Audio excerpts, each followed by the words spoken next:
Ary tsisy tsara koa izy lalao baolina kitra tetsy Sabotsina Mena dia tafavoaka ho akatraka amin'ny dingany manasa-dalana ny ekipan'ny Cheminot rehefa nandresy ny 11 Gazela taoriny ny fandakana tir au but sambany teo amin'ny fananana teny Sabotsina Mena zany na tafita ny Cheminot amin'izay dingany ny manasa-dalana izay.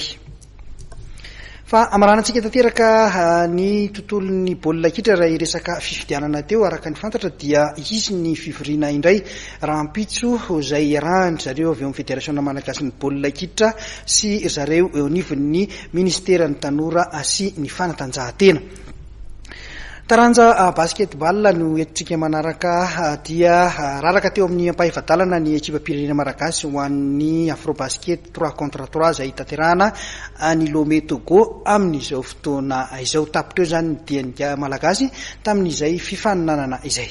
Au stade omnisport de Lomé, voilà encore 2 points pour Madagascar qui reprend l'avantage sur le Burkina.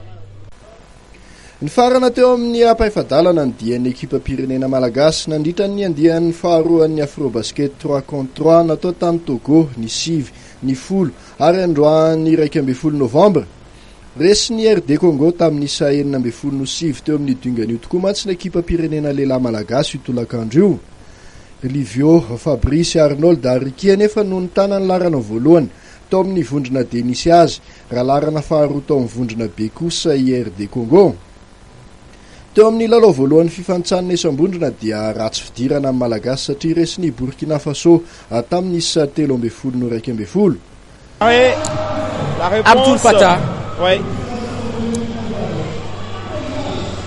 Abdul Fattah ou Damtare à 1 point ça passe pour Anarak'izay dia navita niotra ka nanamotsana ny Togo mpampiatrano tamin'ny 1-20 malagasy.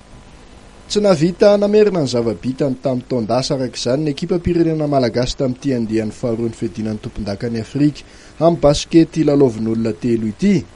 Atsaivina fa laharana fahatelo nisy malagasy tamin'io andian'ny voalohany natao tany Togo tamin'ny taona 17 io. Tetsakilan'izay dia avotsitra ihany koa ny anaram-boninahitra azony elita amin'ny taondasa.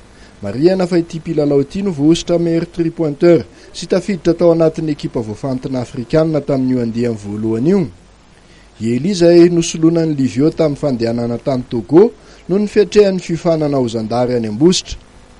Taoriny tsy fahombiazana iny dia tsy maintsy manomana sady ny andian'ny fahatelo ny ekipa pirenena malagasy dia n'izao. Saika efa mametraka ho lara-pamehana n'ity basket lalaovin'olona telo ity avokoa mantsy amin'izao fotoan'izao ny firenena afrikanina mpandray anjara. Tsy mety intsony ny mionona amin'ny fahaiza-manao fa mila mandalina ara-teknika sy manatanjabatana ary mitady lalao ara-piralahiana raisam-pirenena maromaro malagasy raha te hipetraka eo amin'ny laingon'ny Afrika amin'ity basket FIBA à 3-3 ity.